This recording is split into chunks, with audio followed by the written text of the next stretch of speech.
لما اجي ارسم في بداية الرسمة استخدم طبعا ال HB عشان يبقى خفيف، لو انا حبيت امسح او اعدل او اضيف اي حاجة ما يبقاش معايا مشكلة ان انا امسح بالاستيك. دلوقتي ايه، القلم مش لامس الورقة، تخيلت الشكل وتمام، خلاص هبدأ ارسم دايرة بالشكل ده.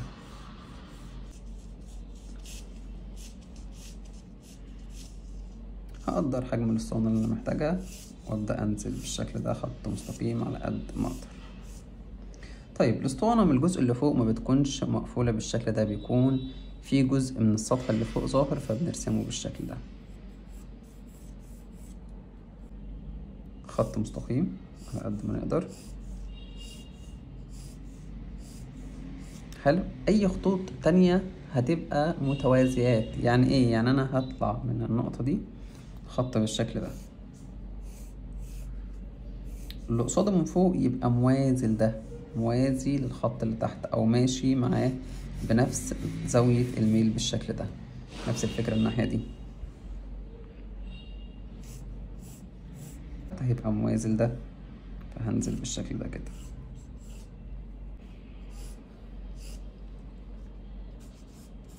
الخط اللي هنا موازي لده او بنفس زاوية الميل،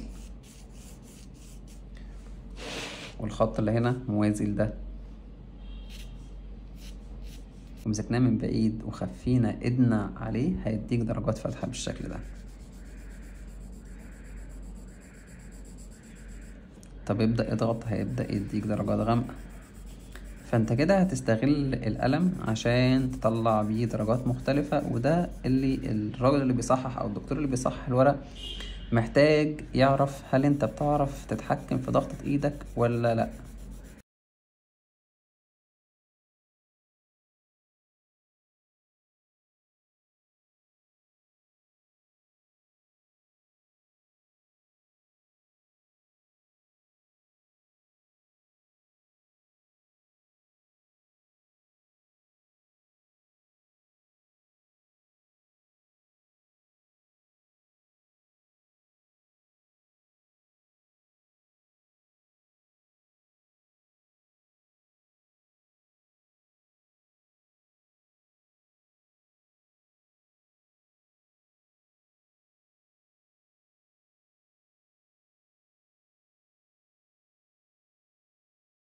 طيب نيجي لحاجة تالتة وهي الظل والنور. أي مكان قريب للإضاءة أو أقرب للإضاءة بيكون فاتح، وأي مكان بعيد عن الإضاءة بيكون غامق. طيب لو اعتبرنا إن الإضاءة جاية من الجزء ده على الرسمة كلها، فإيه أكتر أماكن هتكون فاتحة؟ طبعا الجزء ده هيكون فاتح، في كل شكل هتلاقي فيه جزء أقرب للإضاءة، ده هيكون فاتح والسطح ده هيكون فاتح. حلو، طب الظل هيكون فين؟ أي حاجة بتحطها الظل بيكون عكس الإضاءة، يعني الإضاءة جاية كده يبقى الظل الناحية دي، فظل الدايرة هيكون هنا،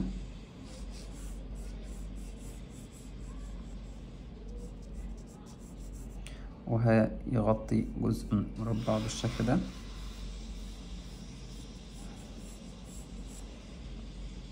ظل الاسطوانة مش باين لأنه ورا، وظل المكعب هيكون بالشكل ده.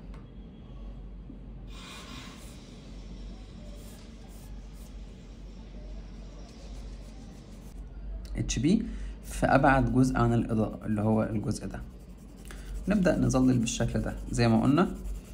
نستخدم الطرق دي، ممكن تميل ايدك لفوق ولتحت ايا كان على حسب المكان المناسب، وكل طبقة تضيفها تغير الطريقة اللي انت بتشتغل بيها، متشتغلش بطريقة واحدة في نفس المكان فوق بعض. التظليل في الاخر هيبقى باين ان في خطوط، عايزين نكون شبكة سلسة بالشكل ده. طبعا لو انت ايدك تقيلة امسك القلم من بعيد عشان ضغطة ايدك متأثرش على السن، في نفس المكان لحد ما توصل للدرجة اللي انت محتاجها.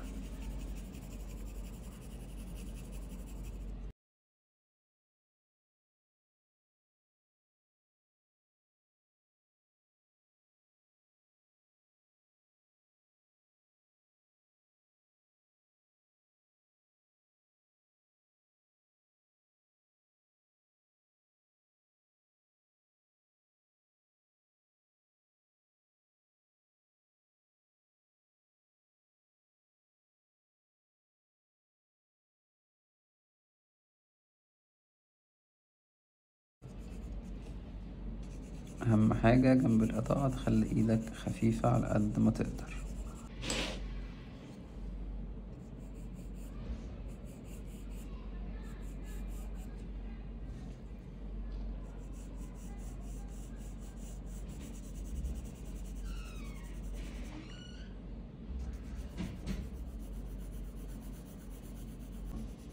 الدرجات اللي هنقدر نطلعها من ال HB، فهنخلص الجزء ده ونبدأ نجيب بقى ال 2B ونشوف هنكمل ازاي عشان نبرز الرسمة اكتر.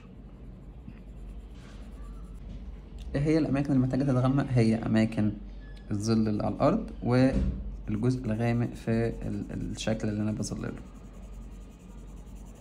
فهبدأ ازود هنا بالشكل ده، واي تظليل او اي طبقة اضيفها من التظليل ادرجها على موجود قبل كده، ما اظللش بشكل صريح واخلي الخطوط تظهر بشكل حاد كده، لا خليك ريلاكس كده واعمل الحاجة صح من اول مرة، وانت الوقت هيكفي وزيادة ان شاء الله.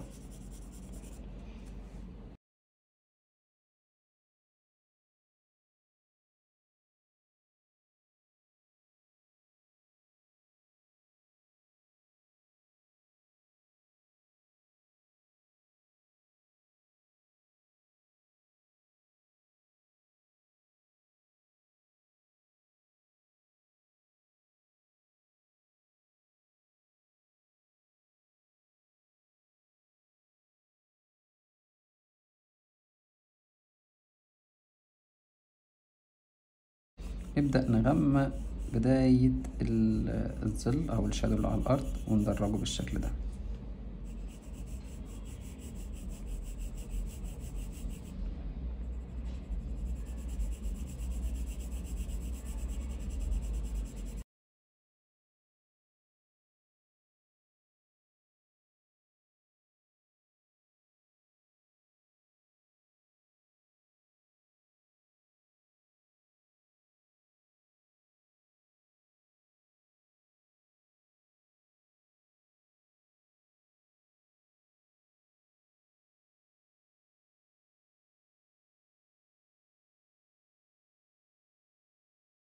طيب ببدأ بالدرجة الفاتحة اللي هي ال HB فين؟ في المكان الغامق. ببدأ بالدرجة الفاتحة في المكان الغامق. ببدأ بالدرجة الفاتحة في المكان الغامق.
هنبدأ مثلا بالسطح الغامق، هنضغط على القلم شوية ونزود طبقات بالشكل ده.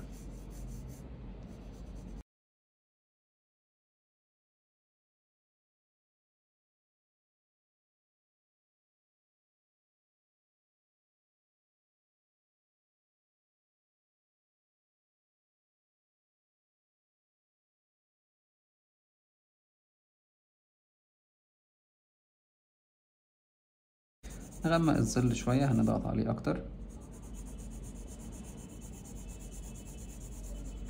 نفس القلم التوبي بس هنضغط عليه ضغطة قوية شوية.